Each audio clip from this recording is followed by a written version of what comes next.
Yan, okay. So we are grateful for another month na nagdaan at malapit na po, ilang araw na lang Pasko na naman. Higit sa lahat, matatapos na naman po ang isang taon. And so we approach the end of this year hoping for what God is in store for us for next year. And so as we prepare our hearts and our mind to worship the Lord this morning, I'd like us to read from a passage in the Bible that says, it says in Isaiah chapter 9, verse 6, "For a child will be born unto us, a son will be given to us, and the government will rest on his shoulders. And his name will be called Wonderful, Counselor, Mighty God, Eternal Father, and Prince of Peace." A little background of Isaiah. During this time po, yung mga anak ng Panginoon are experiencing challenges, difficulties, hardships, pain under po sa mga Assyrians. So sinasakop po sila ng mga Assyrians etong time na to. And they were looking for peace. They were looking for safety. They were looking for an escape sa kanilang mga pinagdadaanan. And now here comes the prophecy that Isaiah is given. Sabi niya, "For unto us a child is born and a son will be given. And the government will rest on his shoulders. And his name will be called Wonderful Counselor, Mighty God, Eternal Father, and Prince of Peace." Hindi ko alam ang mga pinagdadaanan ng bawat isa sa atin. I don't know if you're seeking for peace in your heart, merong trials, turmoil sa buhay ninyo. Hindi ko alam kung nangihina kayo ngayong araw na lumapit kayo sa Panginoon. Hindi ko alam kung meron kayong hinahanap na father figure. Hindi ko rin alam kung gusto niyong makita ng isang wonderful and awesome work sa buhay niyo. This is a promise of hope, and this hope will last for eternity. If you're looking for wonders and awe, deepen your relationship with the Lord Jesus Christ.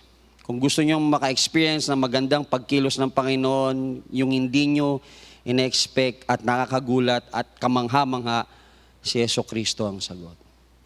If you're looking for someone who gives you advice, counsel you, sa mga decisions na kailangan nyong gawin, you come here in the church, your relationship with the Lord Jesus Christ is very important. He will give you counsel. If you're looking for strength, hindi nyo na alam kung saan, nanghina na kayo, pagod na kayo, kung sa anumang bagay yan, the mighty God who is strong is the answer. Deepen your relationship with the Lord Jesus Christ.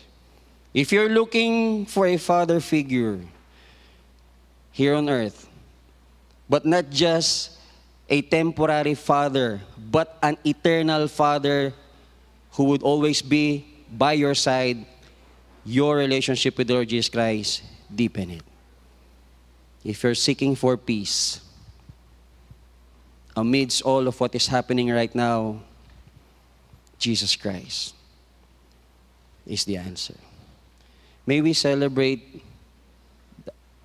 Christmas in its real and true meaning and substance.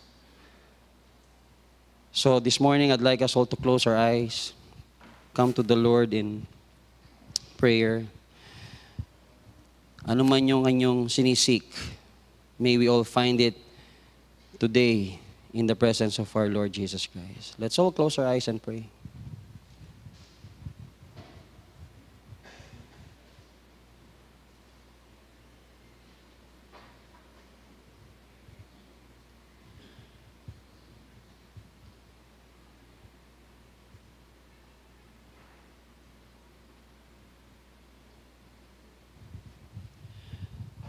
Our more gracious and heavenly Father, we thank you once again for this day, that we can approach your throne of grace.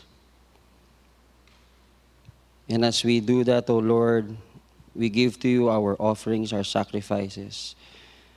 our praises, our thanksgiving, our prayer, our listening ears, our hearts, and everything. We ask, O Lord, may you cleanse us from all our unrighteousness, O Lord, for our shortcomings. Higit sa lahat, Panginoon, yung mga nagawa naming mga pagkakasala sa inyo, we ask for your forgiveness, Panginoon. May you make us worthy again, O Lord, to come and approach you with confidence sa amin, Panginoon, knowing na ang aming pong pagnanambahan ngayong umaga ay tatanggapin ninyo, Panginoon, sa inyong harapan. Bigyan nyo kami, Lord, ng puso na makikinig sa pagkilos ng iyong banal na Espiritu ngayon sa aming kalagitnaan. Puso na susuko sa mga sasabihin niyo po sa amin ngayong umaga sa inyong mga salita. At sa aming paghiwa-hiwalay, Panginoon, amin po itong maipamumuhay hanggang sa inyong pagbabalik. Alisin niyo, Panginoon, ang anumang gawain ng kaaway sa aming kalagitnaan upang kami po ay madistract. Maalis po ang aming pong pagtuon sa inyong harapan ngayon, Panginoon. Alisin niyo po ito, Lord. Huwag niyo po kaming hayaan na mawala sa inyong pag-ipag-usap ngayong umaga, O Diyos, at pagsasamba. At sa aming pong pag-awit, nawa magkaroon kami ng kagalakan. Sa aming pong panalangin, magkaroon, Panginoon, kami ng discernment na ang aming inilalapit sa inyo ay tunay nga na inyong kagustuhan sa amin. Sa amin din po, Panginoon, pakikipagsalamuha sa aming mga kapatid sa Panginoon, bigyan mo kami ng kagalakan na hindi lang superficial ang aming pong pag-ipag-usap, kundi lumalim pa po ang aming pong pagkakilala sa bawat isa. Lord, we pray all of these things in your name, kasi Panginoon, you are wonderful. You are our mighty God. You are our counselor. You are our eternal Father. You are our Prince of Peace. And in your name, we ask all these things. Amen and amen. Let us all stand up and let us give praises and thanks to our God this morning. Good morning po sa ating lahat. Mukhang medyo mahina po, no? Good morning po sa ating lahat. Mahina pa rin po. Isa pa po, good morning po sa ating lahat. Good morning. So, meron po akong ipagagawa sa inyo. Bigyan ko po kayo, o bigyan namin kayo ng 1 minuto para kausapin yung mga taong hindi nyo pa po kakilala dito sa loob ng church po natin. Sige po, bigyan po namin kayo ng 1 minuto para lapitan sila at kamustahin.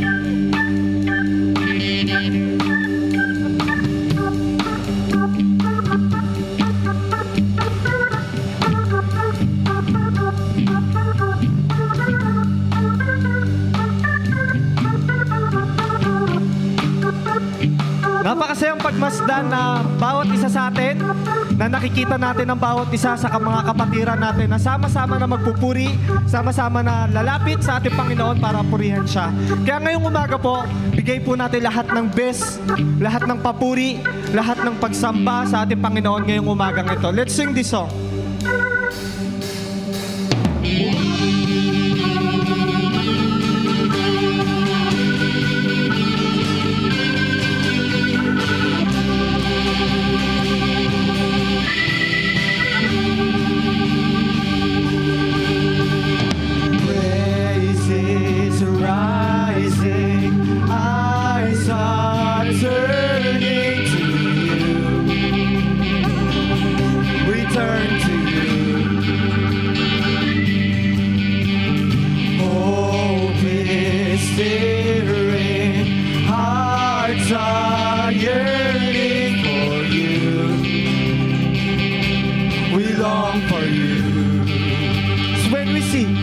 When we see you, we find strength to face the day. In your presence, all our fears are washed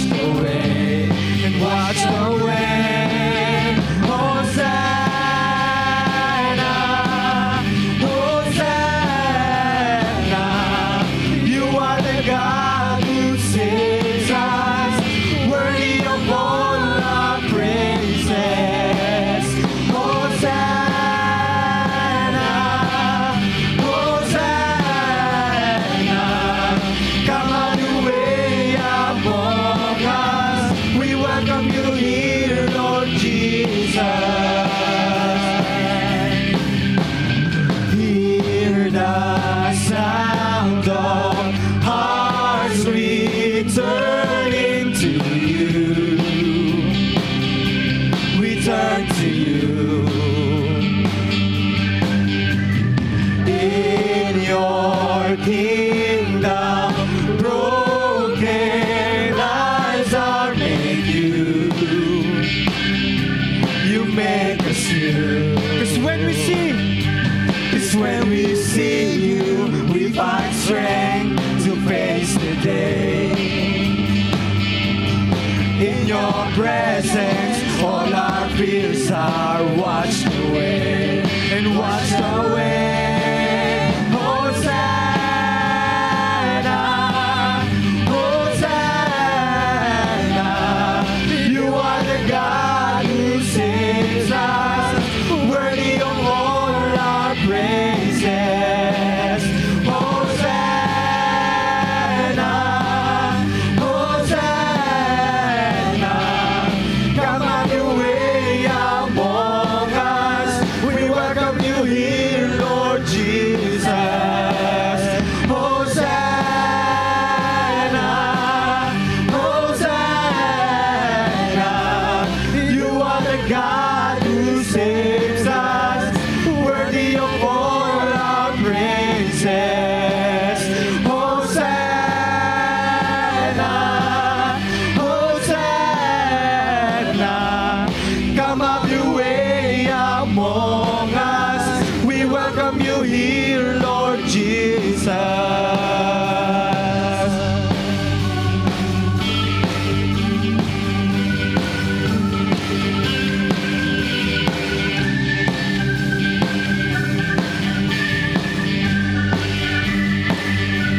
Cause when we see you, we find strength to face the day.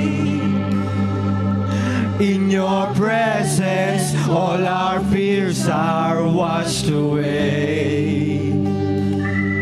Cause when we see you, we find strength to face the day.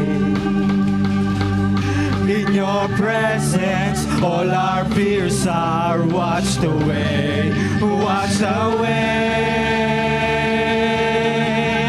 Hosanna, Hosanna.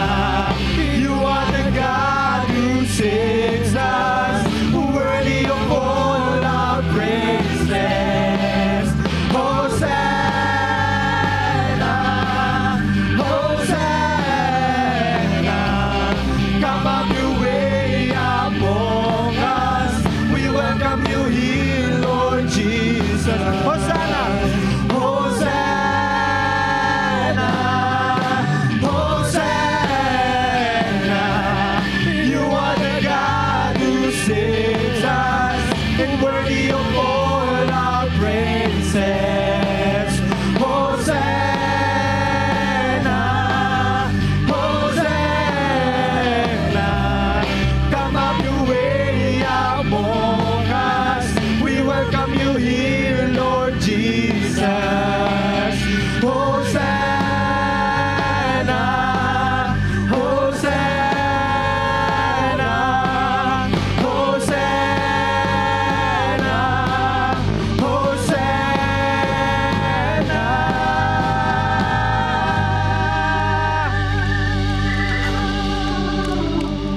Let's continue to give the best worship to our Lord.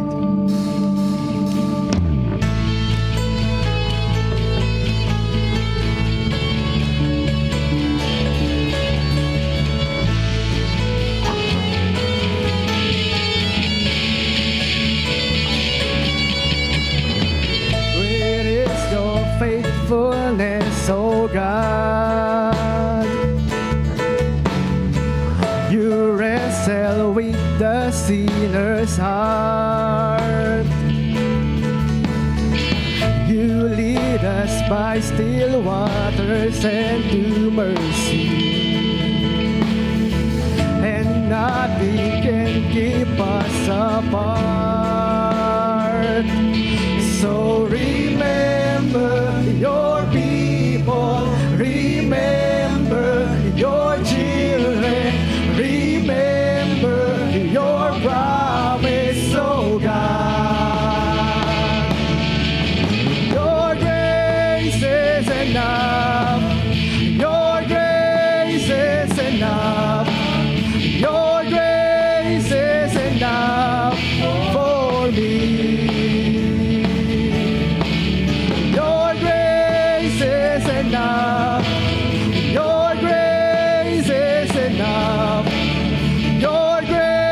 grace is enough for me. Great is your love and justice, God. You use the weak to lead the strong. You lead us in the song of your salvation, and all your people sing along. So remember your people, remember your children, remember your promise, oh God. Your grace is enough. Your grace is enough. Your grace is enough for me. Your grace is enough. Your grace is enough. Your grace is enough for me.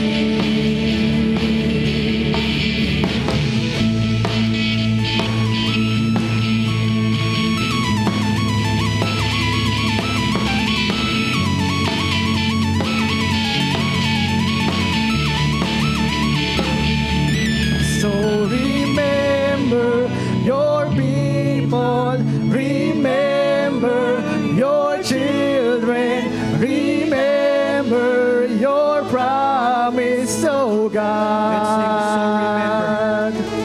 So remember your people, remember your children, remember your promise, oh God.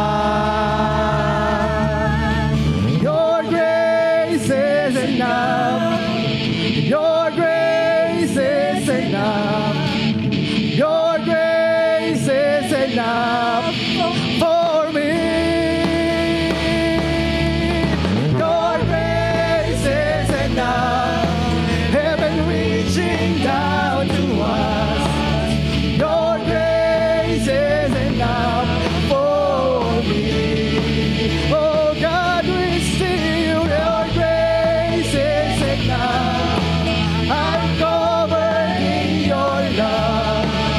Your grace is enough for me.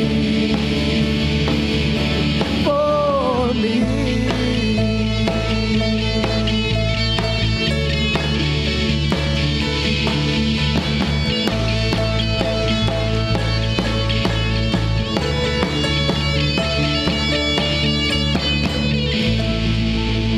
Bigyan po muli natin ng isang malakas na palakpak ang ating Panginoon. Ngayong umaga po, meron lang po akong gustong i-share sa inyo. Kasi nung pinag-aaralan ko po itong kantang to, ang dami ko pong na-realize, sabi ko, o nga no, naalala ko po sa sarili ko na kung kailan ako tumanggap sa Panginoon.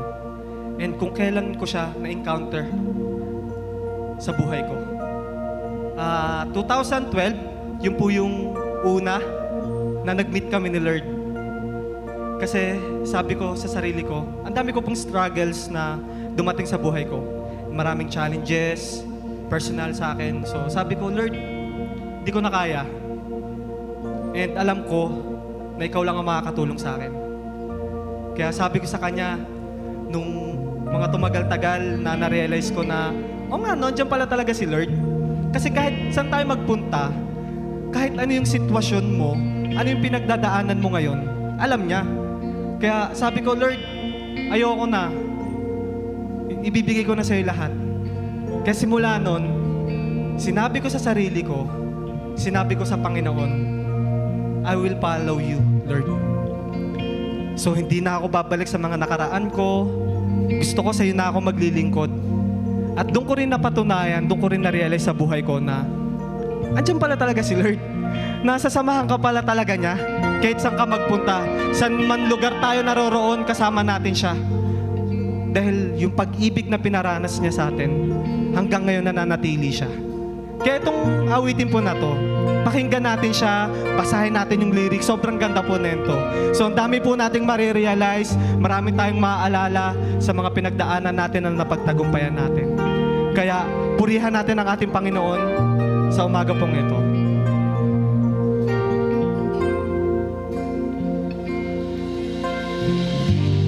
Where you go, I go. Where you stay, I stay. When you move, I move. I will follow.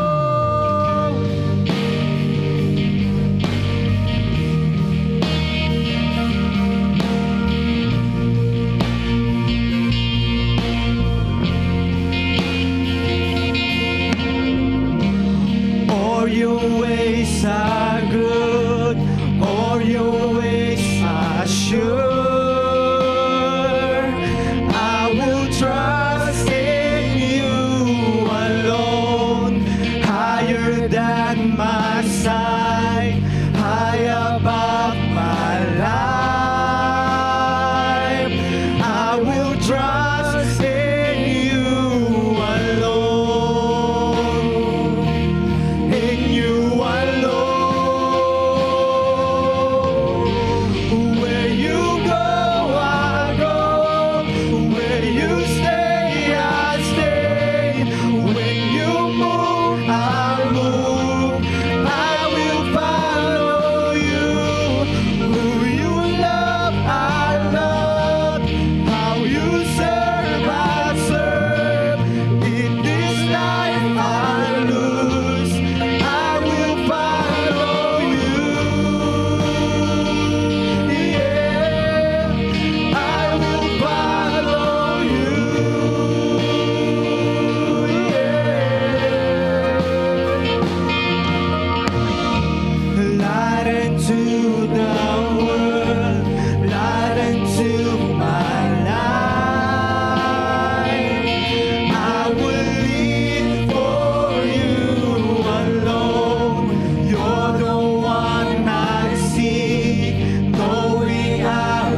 became flesh for my sin and death.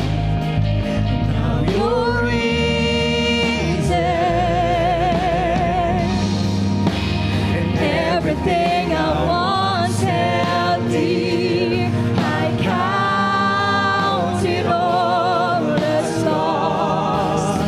And lead me to the cross where your love poured out. Bring me to my knees, Lord, I lay me down. Rid me of myself, I belong to you. Oh, lead me, and lead me to the cross.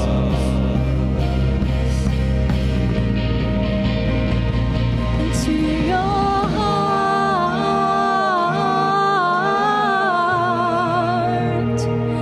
to your heart,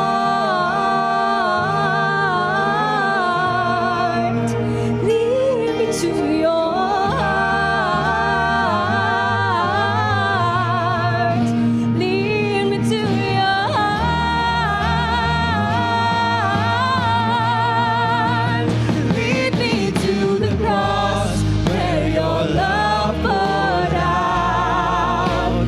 Bring me to my knees, Lord, I lay me down. Rid me of myself, I belong to you. Oh, lead me, lead me to the cross where your love poured out. Bring me to my knees, Lord, I lay me down. Rid me of myself, I belong to you. Oh, lead me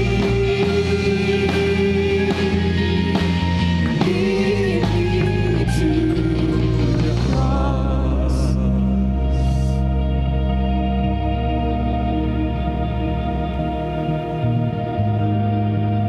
And this, Lord God, is our prayer, that you will lead us to the cross, O Lord, that we will find joy as we seek your face, as we follow you, Lord Jesus. And as we listen to your word this morning, may you bless us, O Lord, and may you prepare our hearts, our minds, and spirit. And may we just be able to live according to your will, Lord God. These things we pray in the name of the mighty name of our Lord Jesus. Amen and amen. Manatili po tayo nakatayo para sa pagbasa ng kanyang salita.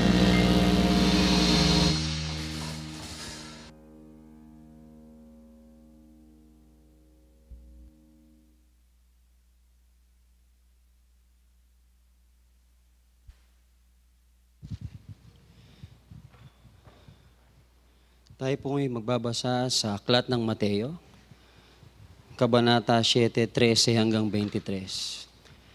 Sisimulan ko po at kayo po ay susunod. Pumasok kayo sa makipot na pintuan, sapagkat maluwang ang pintuhan at malapad ang daang papunta sa kapahamakan. At ito ang dinaraanan ng marami.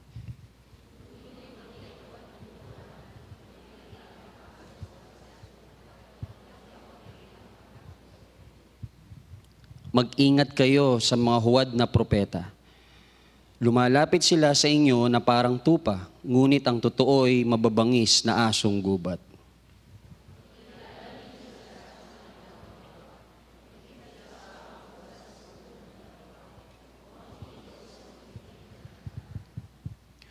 Mabuti ang bunga ng mabuting puno, subalit masama ang bunga ng masamang puno.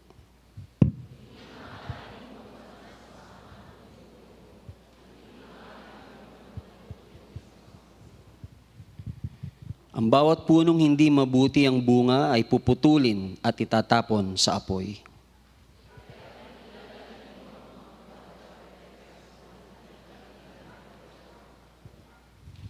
Hindi lahat ng tumatawag sa akin, Panginoon, Panginoon, ay papasok sa kaharian ng langit, kundi ang mga taong sumusunod sa kalooban ng aking Ama na nasa langit.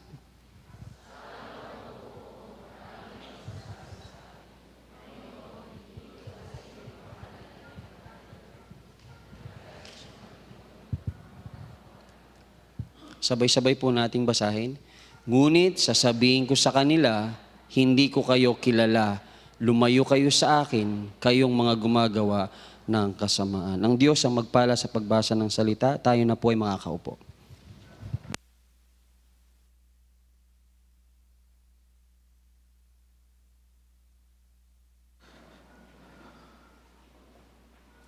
Morning, everyone. Do you have any idea where you are now? Alam mo ba kung nasaan ka ngayon? You have come to God's house. You are welcome here. You have returned to the Father as He makes maraming panahon reaching out to you. You have come to a safe place. This is God's house. And today we will be celebrating the Lord's Supper. Ito po ay isang banal na utos ng ating Panginoon. We'll be doing this in remembrance of Jesus. Hindi marami ang request ni Jesus sa atin. Wala siyang maraming ini-impose na kung ano man sa atin. He simply asked His followers to remember Him. We remember His life. We remember His death. We remember His resurrection. And we remember that someday He will come again. We do this together. We don't do it alone. We invite others to join us sa gawain pong ito. That's why we are here this morning. Ano man ang nangyayari sa iyo, ano man ang ginawa mo sa buhay mo, ano mang mga failures or personal self-inflicted injuries that you have done to your soul, you have done to your body, you have done to yourself, it doesn't matter anymore. You are here in the presence of God. Ang lahat po ay iniimbitahan na ating mga puso ay ating ituon sa ating Panginoon. And of course, we do this every month, but today is somewhat special. Why? Because there are people who will do this for the first time. Ano ibig ko sabihin? Yesterday, we had our baptism. And those who were baptized are now invited to join us. Pwede bang makita lang yung mga kamay, pakitaas ng kamay ng mga nabaptize kahapon? We welcome them. We welcome you into God's family. And those who have transferred their membership, pakitaas po ang kamay na mga nag-transfer. Also, you are welcome here sa church. Okay? So we'll do this together, mga kapatid. And today, we'll do this, sabi ko nga, in remembrance of Jesus. But we will do this also to remember others. Last night, there was a massive earthquake in Mindanao. Churches are closed now. Majority of the churches in Mindanao are closed now. Can you imagine that? 7.4 magnitude. Tsunami warning was issued. People were evacuated in the middle of the night. You are here safe, comfortable, convenient. We think of them. We remember others. Okay? So, and we do it together. Before that, mga kapatid, I'd like you to be silent before the Lord. Again, whatever happened to you doesn't really matter. You are here. And Jesus is telling you, you are welcome in His house. Let us pray.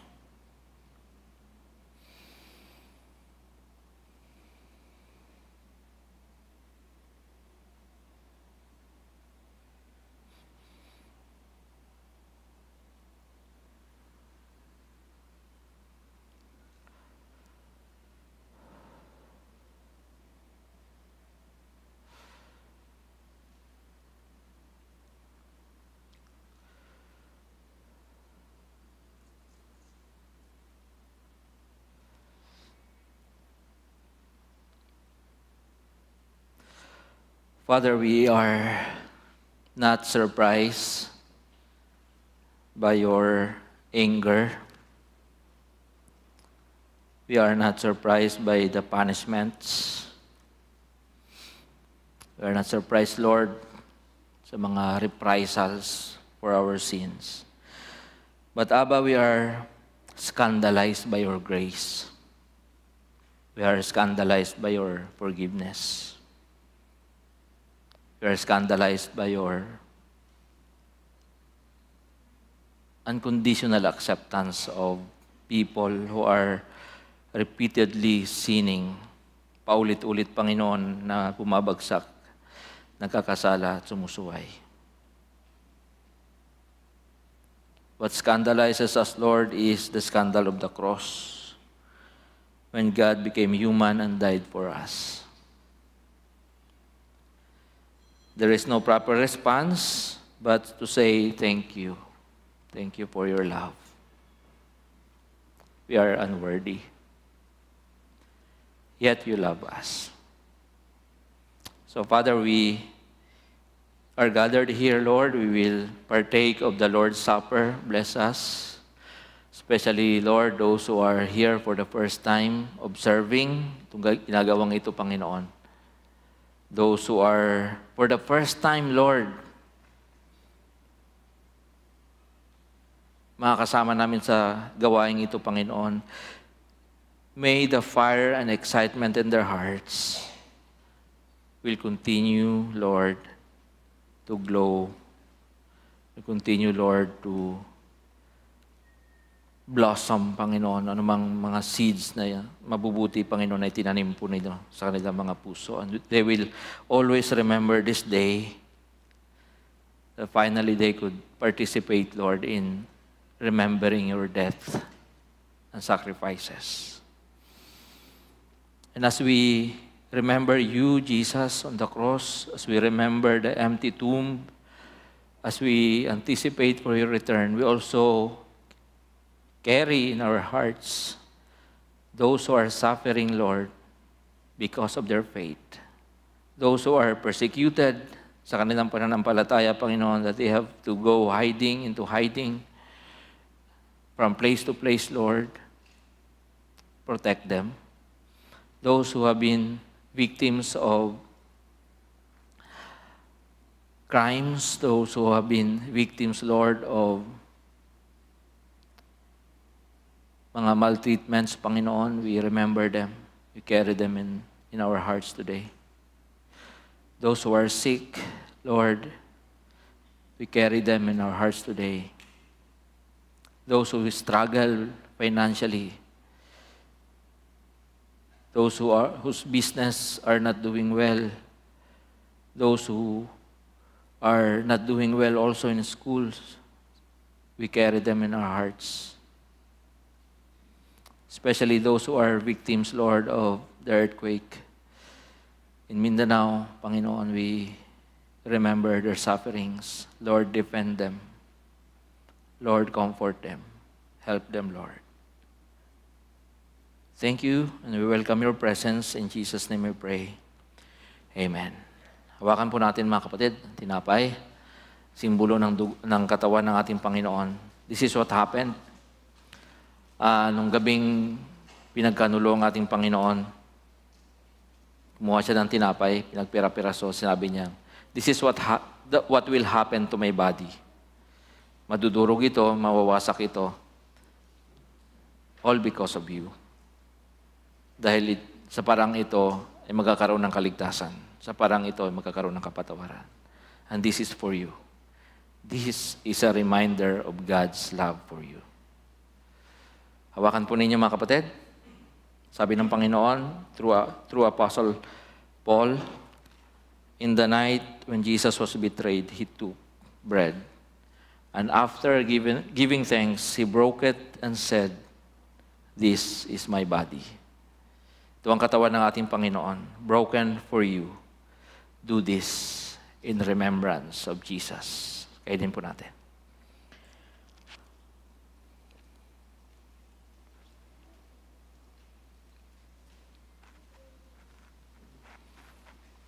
Hawakan po natin ang simbolo ng dugo ng ating Panginoon. Sabi ni Paul, in the same way, after supper, Jesus took the cup. And after giving thanks, He said to His disciples, this cup is the new covenant in my blood. This is the blood of Jesus. Do this whenever you drink it in remembrance of me. Let us remember the Lord Jesus.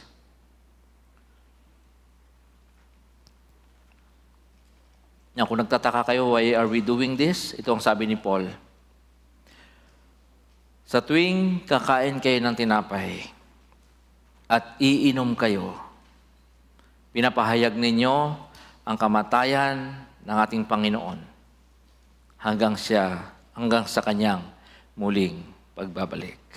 Kapatid, babalik si Jesus para sa iyo at para sa church.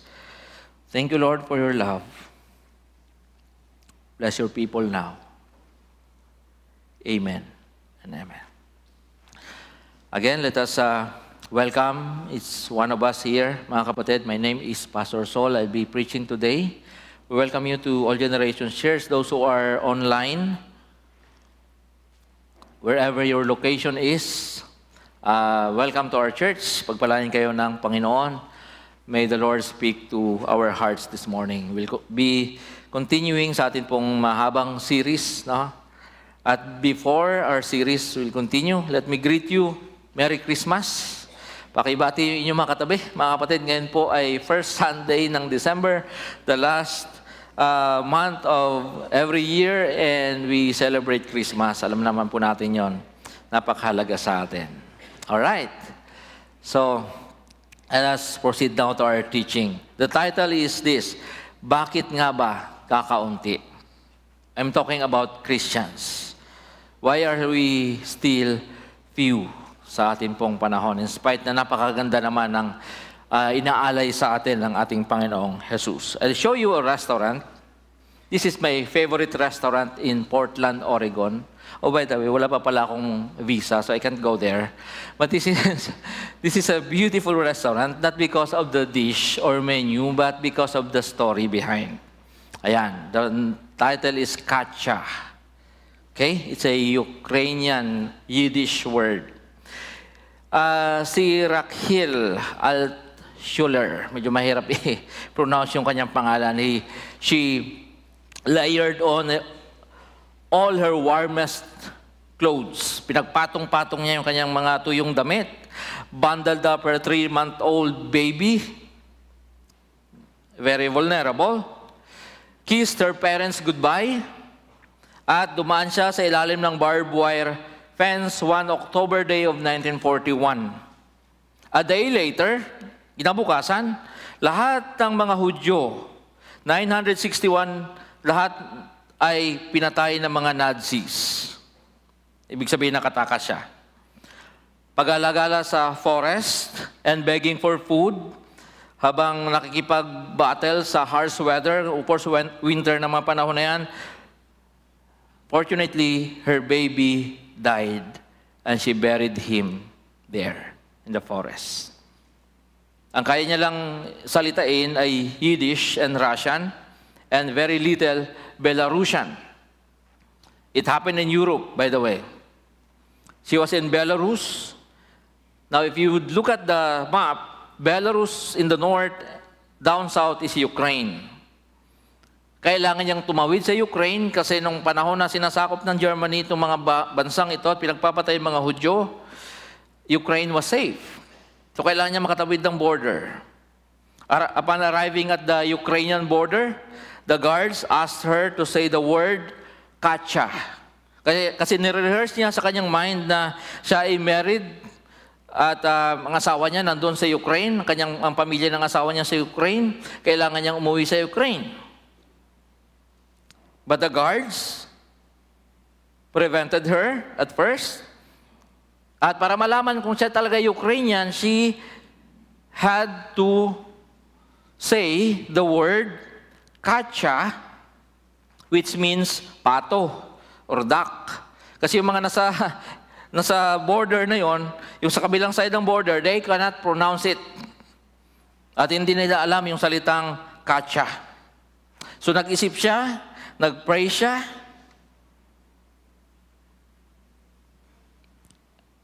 Wala talaga siyang ibang choice, kundi gamitin yung kanyang Yiddish language. At dahil siguro sa tulong ng Panginoon, hindi niya alam kung anong word ng duck sa Ukraine. Sabi niya na lang, katsa. At yun na yun. Pareho pala yung Yiddish word at saka ng Ukrainian word for duck. Kalahin mo yun? And that word saved her. She was allowed to enter Ukraine. And the restaurant in Portland, my favorite restaurant, was established by Bonnie Morales, yung kanya pong apo, to remember Rachiel. We all have katsa moment in life. The biggest and most memorable one is when Jesus came to our hearts and told us a better and meaningful life is available. You don't have to tiis diyan sa kasalanan yan o sa magulong buhay na yan o sa addiction na yan. There is a more beautiful and meaningful life for you in the kingdom of God. With all the dangers and threats of eternal death, di ba? Separation from God for eternity, natatakot tayong mamatay. Jesus is our katsa, and God the Father allowed us to enter His kingdom. Nakapasok tayo sa kingdom of God because of Jesus. Truth is, every day, we use our spiritual katsa to win life's fiercest battles. Di ba? Ang dami nating daming labanan sa buhay na nangyayari. And kung hindi dahil sa wisdom na sinusupply ng Holy Spirit, if not because of the insights and words na binibigay ng Holy Spirit na hindi kayang ibigay ng mundong ito, matagal na tayong nawala siguro sa ating paglilingkod. Battles can include thoughts about the difficulties we all have to face as citizens of God's kingdom. Marami na agad tayong problema sa mundong ito, tapos iisipin mo yung spirituality natin at yung mga demands ng ating Panginoon, medyo mahirap. After speaking of blessings from the Father, sabi ni Jesus last Sunday, pinag-usapan natin, blessings are available because our Heavenly Father knows how to give good gifts to His children. Now, Jesus speaks about the narrow gate, maliit na daanan, and the false teachers and future judgment. Medyo mabigat na naman at mahirap na mga topics na pag-usapan. But we'll have to deal with it. Pondering on His lengthy teaching, I am convinced without doubt na yung life na tinutukoy ni Jesus is indeed difficult to live out. Someone slaps you here, you offer the other cheek. Someone snatches your jacket, you give them your polo. Someone forces you to walk 1 mile, sabi ni Jesus, go another mile. Now tell me, hindi ba mahirap na buhay yan? Bakit siya mahirap? Because Jesus is introducing a way of life that requires immediate and radical decision. Nung narinig ng mga tao yung mensahe ng ating Panginoon, kailangan nilang magdesisyong gagawin siyang hari ng kanilang mga buhay. And that's what you did. Di ba mahirap yung transition mula sa mundo papunta sa totoong buhay na ino-offer ng ating Panginoon? A decision to make Him our Lord and undisputed King. Minsan ba naisip ninyo, nagtataka kayo, why Christianity remains the largest religion in the world? Despite na marami ng mga religion, but Christianity remains pinakamalaki. I'm talking about lahat-lahat na, Orthodox, Catholic, Evangelicals, lahat na, Christianity. And at the same time, I think it is one of the smallest. Paano nangyari? Pinakamalaki, pero at the same time, pinakamaliit. Let me explain. Largest because there are people who adhere to it only with their lips. Tanong mo, mga Pilipino na lang, kilala mo ba si Jesus? Or si Jesus? Wala siguro magsasabing hindi. Minsan nga may apelyido pa eh. Kasi very common sa Pilipino. But it is also the smallest because only a few truly follow and obey Jesus. Pinakamalaki kasi maraming gustong tawaging Christian. That's why, kahit dito na lang sa Pilipinas, our Christmas starts at September 1. Bakit tayo celebrate ng Christmas? Because we think we are Christians. Pero sino talaga yung totoo? Mga kapatid, spirituality cannot be inherited. Ang buhay, spiritual, hindi pwedeng ipamana. It happened through intimacy with Christ. Yung asawa mo, hindi niya pwedeng ipamana yung kaligtasan sa'yo. Yung mga magulang mo, hindi pwedeng i-download yung spirituality sa'yo. Because you have to experience it personally through intimacy with Jesus. Genuine Christian life occurs not in what your lips say, kundi nangyayari yan sa puso and manifested in all aspects of your life. Words, actions included. Relationships. Nangyayari yan, nagmamanifest, ibig sabihin nakikita sa iba't ibang bahagi ng buhay. Eternal life is an event that invades the totality of our being. And it is never partial. So hindi siya pwedeng kalahating Kristiyano, kalahating hindi. Kristiyano ang puso, ang isip hindi. Hindi siya ganon.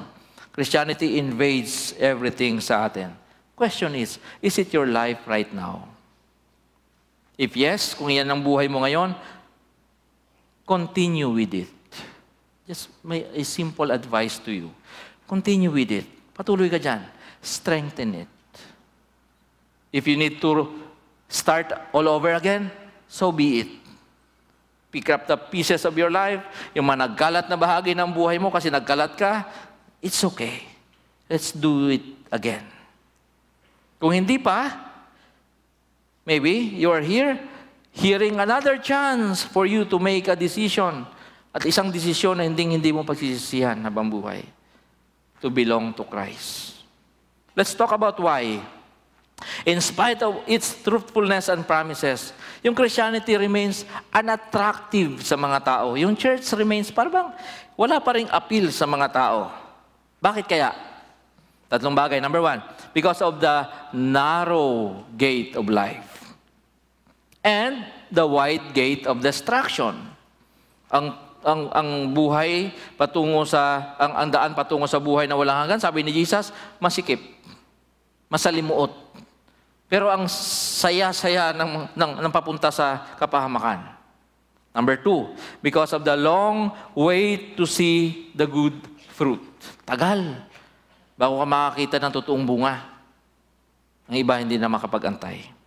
Number three, the mandatory integration of words and action. So, hindi pwedeng sasabihin mo, pero iba yung ginagawa mo. Unahin natin, the narrow gate of life and the wide gate of destruction. Basahin natin uli. Matthew chapter 7, 13-14, pumasok kayo sa makitid na pintuan, sapagkat maluwang ang pintuan at madali ang daan patungo sa pagkawasak. At maraming dumaraan doon, sapagkat makitid ang pintuan at mahirap ang daan patungo sa buhay at ilan lamang nakakatagpo niyon. All I can say, mga kapatid, is this. If you are a businessman, you should never hire Jesus for your marketing needs. He's talking about His kingdom. He's inviting people to join Him. Pero sasabihin niya, oh, by the way, mahirap. Gusto mo bang sumama sa ganong marketing? Gamitin mo to, mawawala yung body odor mo, pero matatanggal lahat ng balat mo. Parang ganon. Kasi hindi naman yun yung focus ng ating Panginoon. Look at this. Jesus telling the people to make a decision to enter His kingdom, pero ang daanan ay hindi semento. Ang daanan ay hindi maluwang. Mentioning about two ways, one narrow and the other wide. Now, orientation natin sa mundo, sino ba naman ang nasa katinuan ng pipili doon sa mahirapan ka? Doon sa masikip at pipiliin mo talaga yon. Of course, we go to the wide and easy way. Kasi nga, yan yung itinuro sa atin ng mundo. The world is telling us, it's all about you. Bata ka pa lang, di ba? Yun ang orientation. O anak, kailangan ikaw top 1 sa school. Non-negotiable yon. Okay naman yun. Of course, gusto natin magtagumpay. Pero minsan, pati yung buhay natin, relationship natin kay Lord, para bang dapat umikot sa atin. It's all about you and the world you are building. If the self is restrained, kapag nahirapan yung sarili, kapag medyo may mga discomfort na naranasan ng sarili, if the self is threatened, there must be something wrong. The self must always prevail, sabi ng mundo. Kailangan laging mananalo ikaw. Dapat ang sarili mo ang laging pangunahin. The self is king, sabi ng isang tula. You are the master of your soul. You are the master of your faith. That's what the world is telling us. The self demands for what is easy and convenient. Not in the kingdom of God. Kaya nga hanggang ngayon, walang gaanong na-attract sa mensahe ni Jesus. In the kingdom of God, the self must undergo the long and painful process of dying. Kailangan mong mamatay sa iyong sarili, sabi ni Jesus. At ayaw nating mamatay sa ating mga sarili. Bakit ang dami-daming mga road rage na nangyayari ngayon? Because we want our right. I was in Cavitex last night from Ayala. Ayala Mall in Manila Bay kasi may meeting si Joanne. I had to pick her up. Ang haba-haba ng traffic dahil may nagbanggaan, hindi nagbigayan. Silang nagit-gita, nadama yung nasa harap nilang walang kinalaman. Why? Because of the self. Sabi ni Jesus, yung self na yan, kailangang mamatay. In the kingdom of God, the spirit, not the self, is at the center. Alis-alis ka dyan sa trono ng buhay mo because Jesus, the spirit, is the one who has the right to be there. Mahirap yun. The self must undergo crucifixion. And the self must carry its cross daily. Yan ang mga requirements ng ating Panginoon. Kaya sabi ni Jesus, iilan lamang ang nakakatagpo ng daan na yan. Kasi mahirap siya. Ngunit ang maganda ay ang kanyang siguradong pangako na ang dulo nito ay tiyak na buhay. Parang hindi pa rin kayo kumbinsido, no? Parang hindi tayo na-excite kasi bakit ito, Lord? Bakit ito? Bakit kailangan kong limutin at kailangan kong mamatay sa aking sarili? Ayun talaga ang gusto ni Jesus. Ang dulo naman ng malawak na pintuan ay pagkawasak at pangwalang hanggang pagkawalay sa Diyos. Yan yung mga choices na ino-offer sa iyo ng Panginoon. At alam mo, totoo lang, if you choose the narrow gate, it's not about you. It's not about your strength. It's not about your diskarte. It's about the power of the Spirit guiding you every day. Para makalagpas ka dyan sa buhay na yan. Ano-ano mapalatandaan ng bawat isa sa atin ay pumapasok sa makipot na pintuan ni Jesus? Ito yon. Kung nakikita ang mga bagay na ito sa atin. Sabi ni Paul, namatay na akong kasama ni Kristo sa krus. Sabi mo ba yan? Okay lang ba? Masingitan ka lagi ng motor? Na dumadaan sa kanan? Kung kailan ka liliko, saka talaga bibilisan, no? Okay lang ba yon? Namatay na ba tayo doon? Hindi na ako ang nabubuhay ngayon, kundi si Kristo na ang nabubuhay sa akin. At ang buhay ko ngayon ay sa pamamagitan na ng pananampalataya sa anak ng Diyos na nagmahal sa akin at naghandog ng kanyang buhay para sa akin. Isa yan sa mga matitibay na palatandaan na nandun tayo sa landas na ino-offer ni Jesus.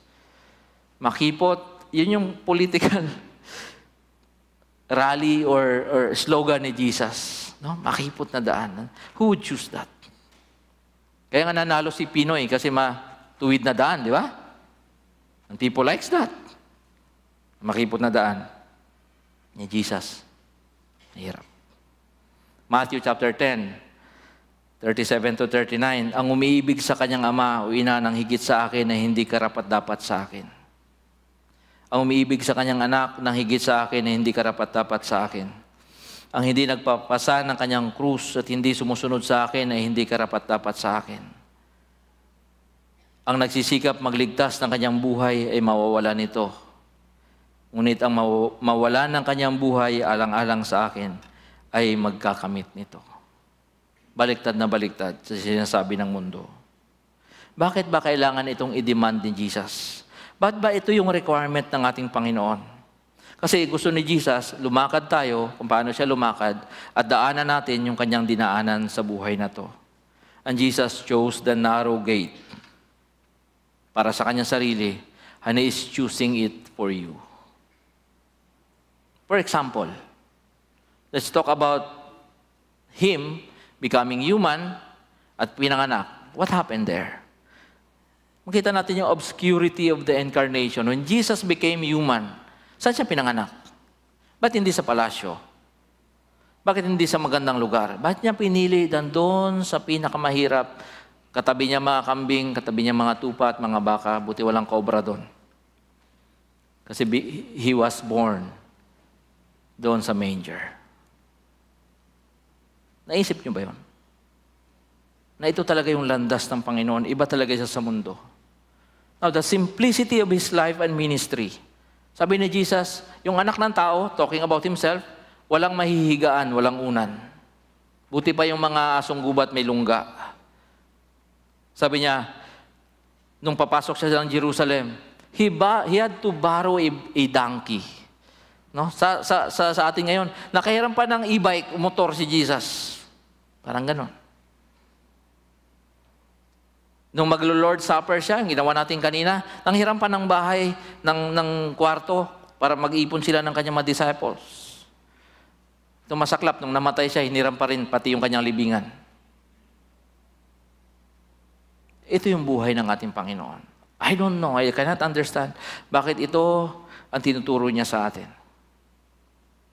Maaaring ito ay baliktad sa kultura ng mundo. And Jesus is leading us away from the world. Pero tinandin natin yung kanyang glorious at mighty future reign. Pag bumalik si Jesus, hindi na ganon. He is your King. At sabi naman, when Jesus returns, kahit sino kang siga sa imos, mula tansang luma hanggang alapan, you will have to bow down before Him. Hindi na siya batang helpless na darating. He is the King. That's in the future. That's His way. Peter Shacero, isang pastor sa New York, na-capture niya ng gusto yung contrast between discipleship ni Jesus at saka discipleship ng modern day. Tingnan niyo po yan. Modern day, discipleship, attend, connect, serve, go. Pagdating sa go, 2 patak na lang. Kasi ang loob, di kaya. Tingnan niyo kay Jesus, baliktad yung funnel. Strategy niya, umpisa tayo ng konti, hanggang dumami ng dumami. Pag lumabas yan sa mundo, malaki yung impact. Pero yan yung pinakamahirap. Nasaan tayo? Itong church natin, magtatapos itong taon na to, anong uri ng church tayo? Ganyan ba yung ating sinusunod na panuntunan sa ating mga buhay bilang tagasunod ng ating Panginoon? Maybe this is an invitation, an opportunity for us it's a way to start our lives and the church. Sabi ni John, isa sa mga disciples ni Jesus, sabi niya, huwag ninyong ibigin ang sanlibutan o ang mga bagay na nasa sanlibutan. Ang umiibig sa sanlibutan ay hindi umiibig sa Ama. Ang lahat ng nasa sanlibutan, ang pagnanasa ng laman. Kailangan ko pa explain yan sa inyo, hindi na, di ba? ang pagnanasa ng mga mata at ang pagmamalaki sa buhay na ito ay hindi nagmumula sa Ama kundi sa sanlibutan. Mawawala ang sanlibutan at ang lahat ng mga bagay na pinagnanasaan ng mga tao, ngunit ang mga sumusunod sa kalooban ng Diyos ay mabubuhay magpakailanman. The only challenge is makipot ang daan. Why? Because it is dying to yourself. Matay na tayo sa ating mga dating pagkatao. Pangalawa, the long wait to see the good fruit. Ang tagal, di ba? So, kaya ito yung pangalawang invitation, reason bakit yung invitation ni Jesus ay kokonti pa rin yung nagre-response. Because people are gullible. Madali tayong mapaniwala, di ba? Yung mga na-scam, mga nabudol, partly because we are gullible, di ba? Mag-withdraw tayo sa bangko, ito yung pera, oh. Bigay ko sa'yo, tutubuan ko, nag-withdraw, mawala lahat ng pera. People are by nature pragmatic. Ano ba ibig sabihin ng pragmatic? Ganito. If it works, it is true. Yan yung pragmatic. Parang si Thomas, to see is to believe. But not all that works is true. Hindi porket gumana yan ngayon, totoo na. Okay? Let alone beneficial and godly. We are drawn to success. Madali tayong mahatak ng mga people o ng mga tao who are eloquent, who are fascinating, who are charismatic. Our culture, mga kapatid, is personality-centered. Diba? Oh, how I wish na totoo yung 3 days na holiday because of Katniel debacle. Katulog tayo mahaba-haba. And people are talking about that. Naghiwalay na si Katniel, so may holiday, 3 araw. Hindi naman pala totoo yun. Because we are personality-centered. No? We are drawn to yung mga ganun. The kingdom of God is person-centered with a capital P. The only problem is the person in charge is allergic to attention and celebrity status. That's Jesus. Jesus refused to rule the world upon Satan's offer. 3 temptations kay Jesus, di ba? Ibigay ko sa itong mundong ito, you bow down to me, sabi ni Satan. Jesus refused that. Jesus turned down the golden opportunity to become spectacular by falling from the highest point of the temple. At sabi ni Satan, pag umakyat ka dyan, pati hulog ka, tapos mga ilang dangkal mula sa lupa, sasaluin ka ng anghel. Tapos sa'yo na ito lahat. Jesus refused that. He turned his back from becoming an instant king by turning the stones into bread. Sabi ni Satan, nagugutom ka. Kain ka na, gawin mong tinapay yung mga bato, tapos pakainin mo yung mga tao. O DSWD ka ngayon. Yeah? So lahat ng tao pupunta sa'yo, wala kang kahirap-hirap. And Jesus refused that. Ang tanong, who would follow such a leader? We are the people who will choose to follow Jesus. We do. We follow Him. Kahit napaka-irrational minsan, we follow Jesus. We follow and love Jesus as meekness. Diba? Sabi ko nga sa prayer kanina, we are not scandalized by God's anger, we are scandalized by God's grace. Na kahit gaano ka gulo ng buhay mo, dahil ginusto mo naman yan, when you come to Jesus, He accepts you without questions. We are in love with His meekness, His gentleness, and His peaceful nature. We submit to His leadership of love, not fear and intimidation. Sad to say, maraming mga churchgoers reject Jesus and His leadership style. Bakit? People go to a church because it is a famous church. And it is led by a famous personality. Pupunta ako doon, dami artista. Pupunta ako doon, maraming mayayaman. Many people go to a church Because the church's name and affiliation add more meaning to our meaningless life. At least doon, mga gwapo yung mga tao doon. Mahahawaan ako ng kawapuhan nila. My life is meaningless. I go there kasi maraming mga matitinong tao doon. Wala ang Diyos sa agenda. But anyone who claims to be a spiritual leader who doesn't lead like Jesus is a monster. Hindi ako nagsabi niyan, si Jesus. Yung mga false teachers will lead you to enter through the wide gate. Because this is the life na kanilang pinamumuhay. They pursue the easy and comfortable life. Any church that places a person at the pedestal, pinakamataas, prioritizes busyness and activities over prayer, worship, and holiness is not from God. Yung para tayong laging naghahanap ng results, pero hindi nagpe-pray. Hindi nagpa-practice ng mga spiritual discipline. That church is not from God. Yan sabi ng Jesus sa atin, umalis na tayo dyan. Alisan na natin yung mga ganyang klaseng pag-iisip. The leaders of those churches are wolves in sheep's clothing. Mga asong gubat na nag-aanyong mga tupa. Pagka nagtagal ka dyan, nililid ka nila, tomorrow you will lead others to destruction. Very dangerous.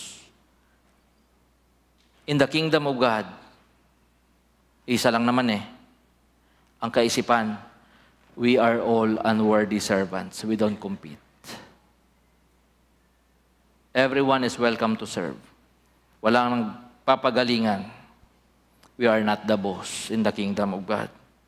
One of my favorite authors, Frederick Buechner, sabi niya, God's ministry continues not because of us, but in spite of us. Ganda, no? Nagtutuloy ang church, nagtutuloy ang evangelism, nagtutuloy ang discipleship, hindi dahil sa iyo, kundi kahit nandiyan ka, nagtutuloy yan, in spite of you. Tutuloy ang church. Not because of you, but in spite of you. How do we know a bad leader from a godly leader? Sabi ni Jesus, sa kanilang bunga. Hindi makakapag-produce ng mabuting bunga ang masamang puno, and vice versa. Someday, yung ating bunga will be revealed, and it is Jesus Himself who will reveal it. Dito ngayon ang may problema, mga kapatid. Kasi ang ginamit na analogy ni Jesus ay puno at bunga. Now, ano bang pinakahuling mangyayari sa puno? Bunga. Di ba? Kung ang pinag-uusapan natin dito ay nara, taon nito mga kapatid. Kung pinag-uusapan natin dito ay nyug, taon bago ka makakita ng bunga. Fruit comes late in the life cycle of a tree. So imagine kung ikaw ay nakapasok dyan sa mga ganyang klaseng simbahan na kinokondem ng ating Panginoon, taon ang bibilangin bago mo ma-recognize, bago ka mamulat na mali pala ito. Damages have been done to you. Hindi lang ikaw na damage, pati ibang mga taong in-invite mo rin doon na damage. Kasi pinakahuli ang bunga. Kaya sabi ni Jesus, watch out. Magmatsyag kayo. Bantayan ninyo ang gantong mga uri ng mga tao. Kaya, di ba, ang iba nag-i-enjoy pa sila sa ganyang buhay. Later on, ma-realize nila, hindi pala ito yung totoo. Hindi pala ito agenda ng Diyos. Pangatlo, the mandatory integration of words and actions. Hindi mo pwedeng sabihin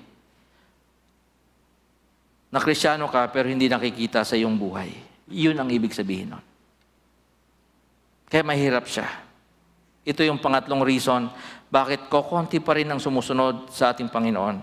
It is mandatory in the kingdom of God that our words and actions, our inner lives and our outer lives cohere.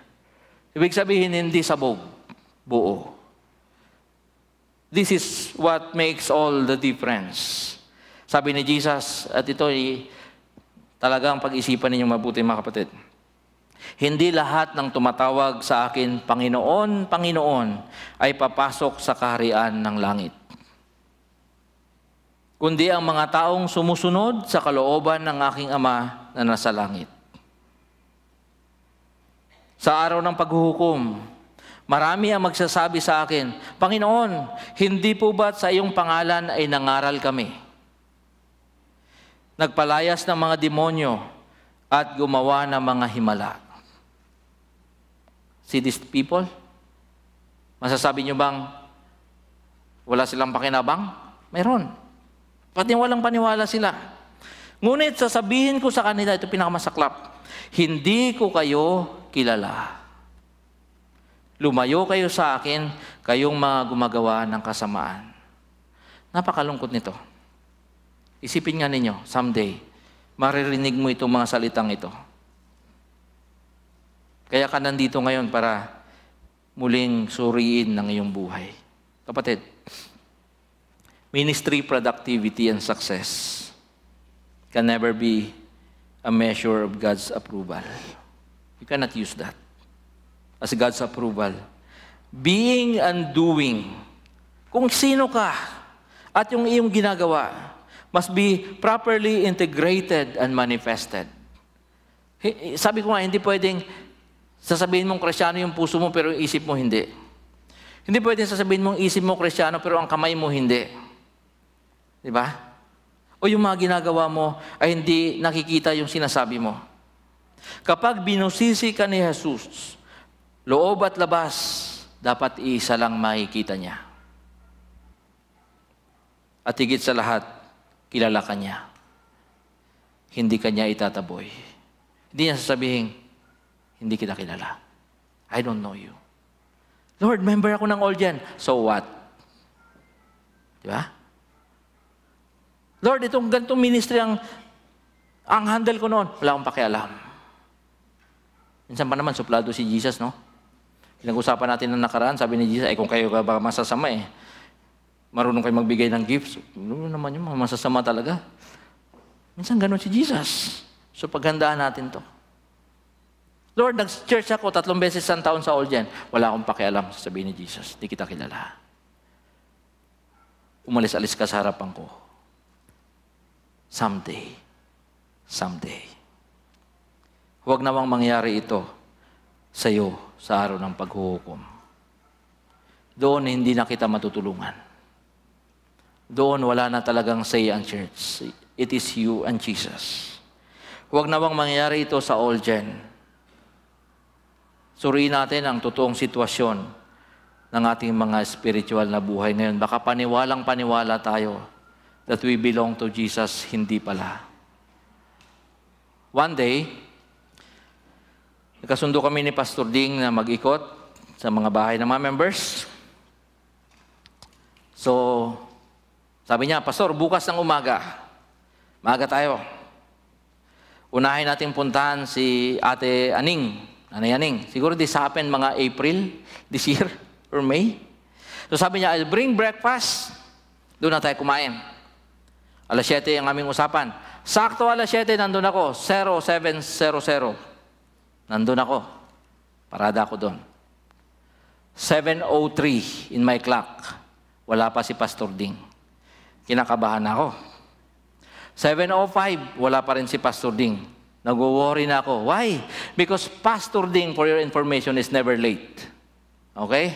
He might be old, but he is not late. 7:05 na. Sabi ko, hindi, baka lang yun, dilig-dilig yun, o kaya na-busy sa halaman. 7:15, tumatawag na si Bids. Nasaan ka na daw? Sabi ko, nandito na ako, kanina pa. Sa bahay ni Nanay Aning. So, tinandaan ko yung gate, yung mangga, yung mga puno. Bahay ni Nanay Aning. Tapos may nagwawalis doon sa loob. Lumawag si Pastor Ding. Pastor, nasaan ka na? Mga 7:20 na ito. Dito na ako, Pastor, sa bahay ni Nanay Aning, inantay kita. Ha? Sabi niya, wala pang 7:00, nandito na ako. Sabi ko, hindi, nandito ako Sabi niya, nakikita mo ba yung bahay ni Ate Echi? Oh, nakikita yung bahay ni Ate Echi. Lo and behold, 7:30, I was wrong. I was in the wrong street. Kung alam niyo po yung Plaridel Subdivision, 3 major roads yan. Ang bahay ni Nanay Aning nasa gitna. Bahay ni Ate Echi nasa kaliwa. nandun po ako sa outer lane. At paniwalang-paniwala ako, nakikipag-argue pa ako kay Pastor Ding, hindi, Pastor, nandito ako. Eh, kapatid niya yun. Siya pa bang magiging mali? So dumating ako, mga 7:35, malamig na yung kape ko, at hindi na masarap yung big breakfast. Kinain ko pa rin, wala akong choice. I was wrong. Oftentimes, it's hard to accept that you're wrong. Tama ba? Pero yung mga ganong klaseng pagkakamali, okay lang yon. Mabilis namang magpatawad si Pastor Ding. It doesn't cost me anything. Pero kapatid, when it comes to eternal destiny, things that will last forever, when we talk about spiritual life, kung itong mga bagay na ito pinag-uusapan natin, hindi ka pwedeng mag-commit ng kahit isang mali. Hindi option na magkamali ka. In life, we need to face the truth that no matter how convinced you are, katulad ko, convinced ako, ito yung bahay ni Nanay Aning. You are, or your belief and convictions, kumbinsido ka na tama ang mga ginagawa mo. At ang iyong mga relationships ngayon ay tama. Kapatid, we are not the final judge. Jesus is. Siyang magsasabi kung tama o mali. We've got to be very sure about our destiny. After all, alam nyo, hindi siya mahirap alamin. Pwede kang makasigurado kung saan ka pupunta. Kung ano ang sasabihin sa'yo ni Jesus, kasi tinuturo yan ng Bible. Hindi yan isang sekreto that requires a lot of impossible passwords, tapos manghuhula ka, mangsusurprise ka na lang sa dulo. Hindi siya ganon. Apostle John said, isinusulat ko ang mga bagay na ito, o sinusulat ko ang mga ito sa inyo, na sumasampalataya sa pangalan ng anak ng Diyos, upang malaman ninyo na kayo'y may buhay na walang hanggan. Ngayon pa lang, alam mo na. Kasi sabi ni John, kayo na sumasampalataya ay may buhay na walang hanggan. Pag-isipan natin ito. Iwan ko to sa inyo. Mga challenges. Itong Paskong ito, i-process nga ninyo mga kapatid.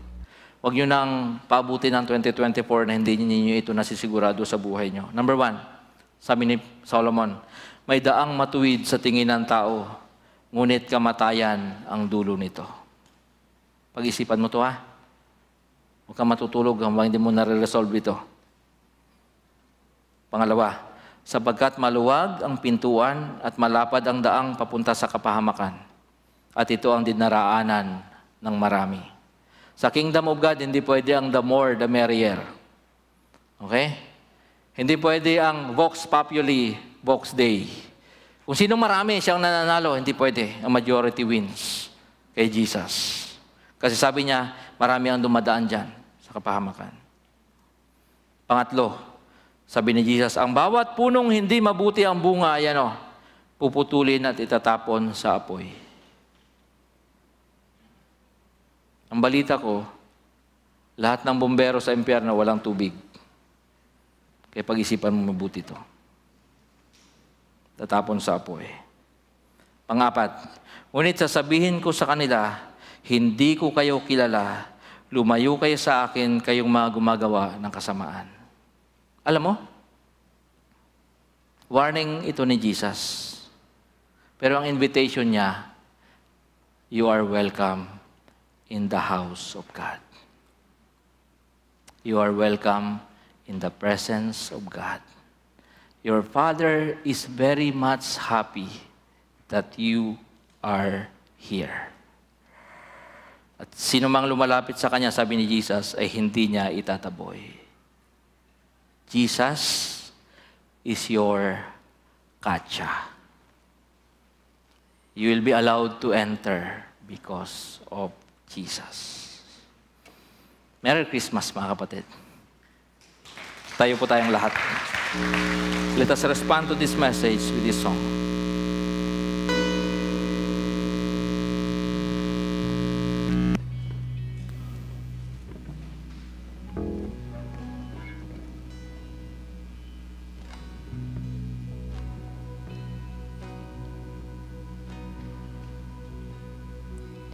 Lord, I come, I confess, bowing here, I find my rest.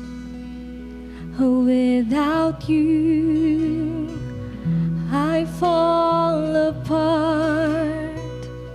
You're the one that guides my heart. Lord, I need you. Oh, I need you. Every hour I need you. My one defense, my righteousness. Oh God, how I need you.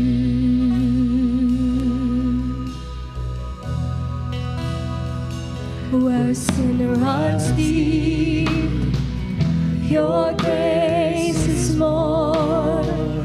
Where grace is found is where you are.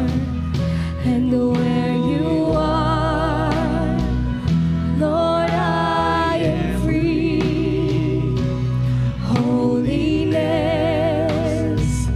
is Christ in me. Lord, I need you. Oh, I need you. Every hour I need you. My one defense, my righteousness. Oh God, how I need you.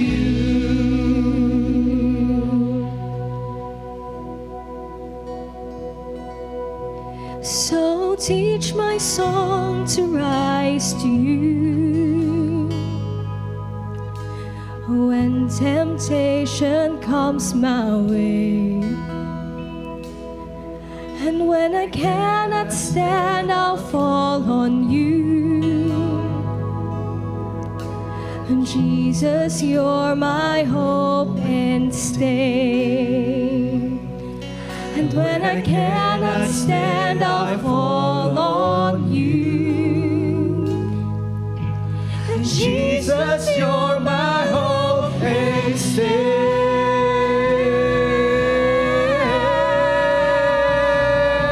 Lord, I need you. Oh, I need you. And every hour I need you. My one defense, my righteousness. Oh God, how I need you. Lord, I need you. Oh, I need you. And every hour I need you. My one defense, my righteousness. Oh God, how I need you. My one defense, my righteousness. Oh God, how I need you.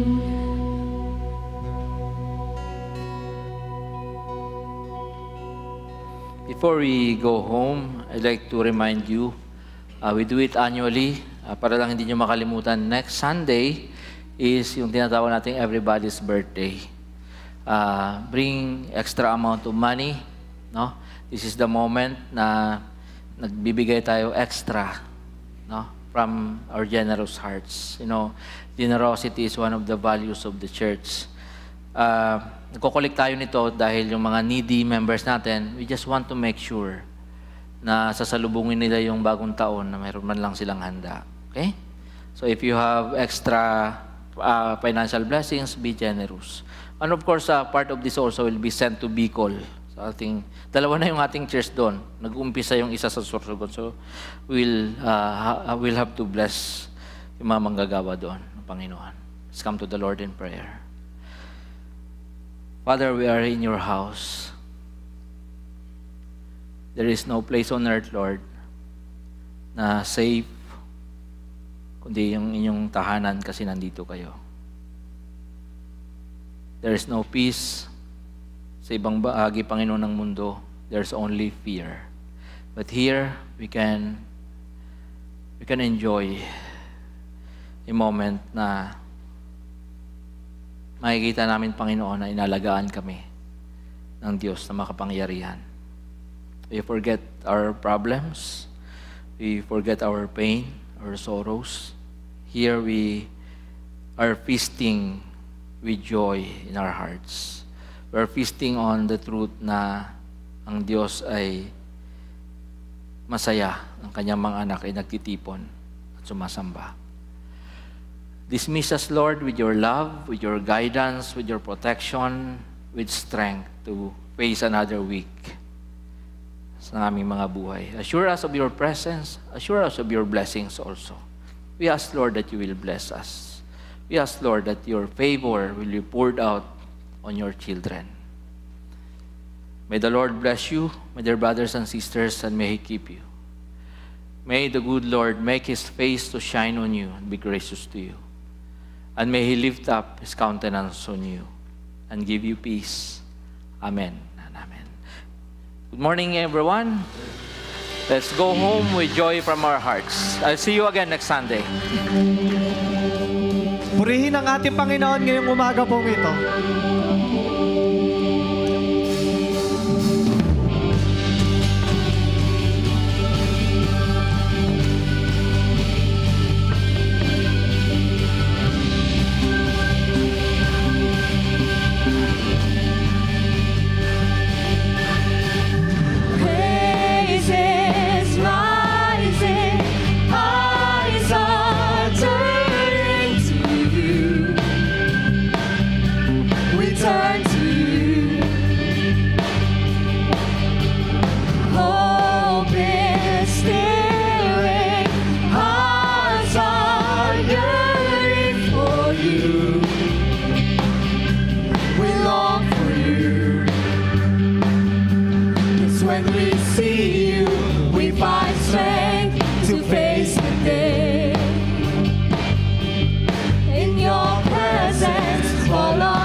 God bless po sa ating lahat.